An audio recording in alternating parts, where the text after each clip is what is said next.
Hoje nós vamos falar de um assunto que preocupa a maioria dos brasileiros de todas as idades: diabetes. E para tratar esse assunto comigo, eu estou com o Dr. Ricardo Pérez, endocrinologista formado na Universidade de São Paulo. Tudo bem, Dr. Ricardo? Tudo bom. Dr. Ricardo, o que é diabetes? Bom, diabetes não é uma doença só, mas é um conjunto de doenças que tem em comum a hiperglicemia. Mas o que é a hiperglicemia? Hiperglicemia é um alto teor de glicose no sangue, é uma concentração alta de glicose no sangue. Isso é popularmente chamado de açúcar alto no sangue. E a insulina, o que ela tem a ver com isso? Insulina é um hormônio produzido no pâncreas, que ele faz a regulação da glicose no sangue, a regulação desse teor de açúcar no sangue. Ele ajuda a colocar o açúcar para dentro das células do corpo, para dentro dos tecidos. Por exemplo, para o fígado, para o músculo, para o tecido adiposo. Isso acaba ajudando no funcionamento das células e formando uma reserva para quando a pessoa estiver em jejum, não estiver se alimentando.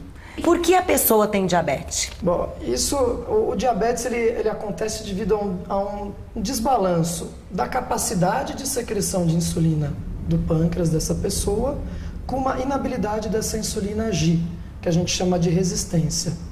E aí, essa incapacidade de secretar insulina vai derivar principalmente do envelhecimento da pessoa e de uma história familiar. Agora, a resistência, a impossibilidade dela agir de forma adequada, que é o principal fator que ajuda no desenvolvimento desse diabetes tipo 2, é principalmente devido à obesidade, a uma dieta inadequada e ao sedentarismo.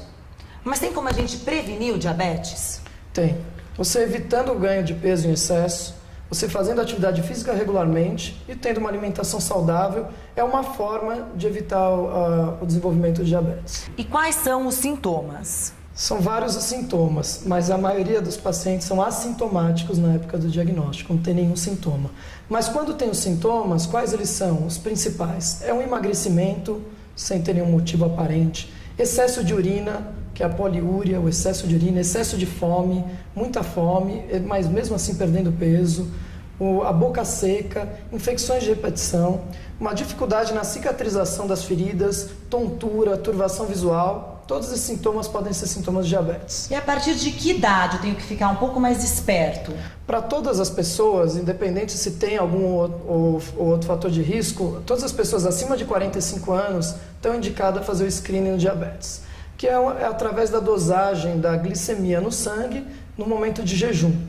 Agora, quem tem menos de 45 anos ou tem sintomas, por exemplo, se você tem sintomas, você tem que fazer. Agora, se você tem menos de 45 anos e tem outros fatores, outras comorbidades são associadas ao diabetes, por exemplo, obesidade, você é muito sedentário, você tem pressão alta, colesterol alto, qualquer uma dessas coisas, vale a pena fazer o teste também de triagem.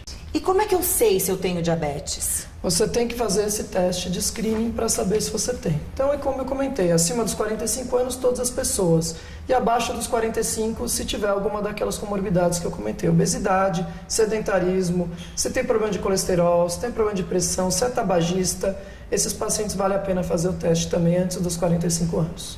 E qual é o problema em ter diabetes? O problema, assim, várias coisas podem acontecer quando você tem diabetes. Tem os problemas derivados da hiperglicemia, aquela sintomatologia que eu comentei, que vai ter a piora da cicatrização, vai ter o excesso de fome, o excesso de sede, boca seca, perda de peso, uma predisposição a infecções, e tem os problemas relacionados às complicações crônicas do diabetes.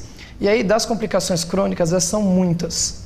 Por exemplo, tem as complicações mais relacionadas à glicose alta, que é a cegueira, que é uma das principais causas mundiais de cegueira, é o diabetes. Eu acho que é o que mais assusta, né, as pessoas. Eu acho que a cegueira é um que assusta bastante, outro que assusta muito é a insuficiência renal.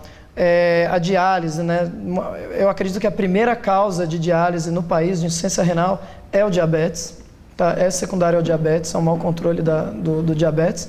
E além disso, a neuropatia, que é pouco falado, mas é aquela perda da sensibilidade nos pés e nas mãos, além do formigamento, sensações de dor crônica. Agora, além dessas complicações que estão muito relacionadas à hiperglicemia, essas que eu comentei agora, existem as complicações que estão relacionadas às outras patologias que muitas vezes acompanham a obesidade e o diabetes, que são relacionadas com colesterol alto, pressão alta e diabetes tudo junto. E essas chamam muita atenção o infarto. O paciente diabético, ele naturalmente já está muito mais predisposto a ter um infarto. Então, ele tem que estar bem controlado, ele tem que estar com a pressão controlada, o colesterol controlado. Outro, o derrame, o acidente vascular cerebral é outra coisa que está relacionada a uma complicação do diabetes. Sem dizer das obstruções arteriais, da dificuldade de caminhada, das oclusões arteriais, da isquemia da perna, dificuldade de caminhar, além da dificuldade de cicatrização, que pode levar a amputações de membros. Tá? Uma das principais causas. Acontece muitas vezes. Muitas vezes. Sem dizer da impotência. A impotência sexual é uma complicação crônica do diabetes também, associado a essas outras patologias que eu comentei. E que também deve preocupar muitas pessoas, né? Isso. E se eu descubro que eu tenho diabetes, o que eu tenho que fazer a partir de agora? Primeiro é fazer um segmento médico adequado. Todo paciente diabético precisa ter um segmento médico adequado. E depois, além que o médico ele vai orientar as medicações a serem prescritas, tudo certinho, dieta e orientar a perda de peso. Se você é obeso e você fez o diagnóstico de diabetes, você tem que perder peso. Obrigatoriamente. Você perdendo peso, se você não, muitas vezes você até cura e volta à normalização do seu índice glicêmico, seus níveis glicêmicos. Agora, mesmo que você não retorne à normalidade, você vai melhorar muito seu controle e vai ter uma qualidade de vida melhor. Outra coisa, uma dieta adequada, evitar excesso de gordura, evitar excesso de carboidratos simples como açúcar refinado, toda essa parte. E o diabético, ele pode comer qualquer tipo de alimento? Ele pode comer de tudo. Isso vai depender se ele está acima ou não do peso. Algumas coisas é legal evitar. Por exemplo, que nem eu comentei do açúcar refinado. Açúcar refinado, assim, o doce, essa parte é bom evitar, porque isso ajuda a descompensar mais o diabetes. Bebida alcoólica. Bebida alcoólica é permitido, mas também sem exagero, também, porque a bebida alcoólica é calórica, é muito calórica, além de todos os outros problemas do etilismo, ela é calórica, ela vai piorar toda essa parte de ganho de peso. O paciente diabético obeso, ele pode comer de tudo, mas só que se ele é obeso, ele vai ter que fazer uma dieta com baixa caloria, porque ele vai perder peso, ele vai ter que perder peso, obrigatoriamente. E uma coisa que a gente está comentando de perda de peso e do diabetes, uma coisa que o diabético ele precisa fazer é atividade física. Atividade física independente de perder peso, ela melhora o controle glicêmico, independente. E, lógico, muita gente tem muita dificuldade em começar a fazer atividade física. Sem dúvida. E aí... Principalmente depois de uma certa idade. E aí eu acho que qualquer coisa é válido para começar.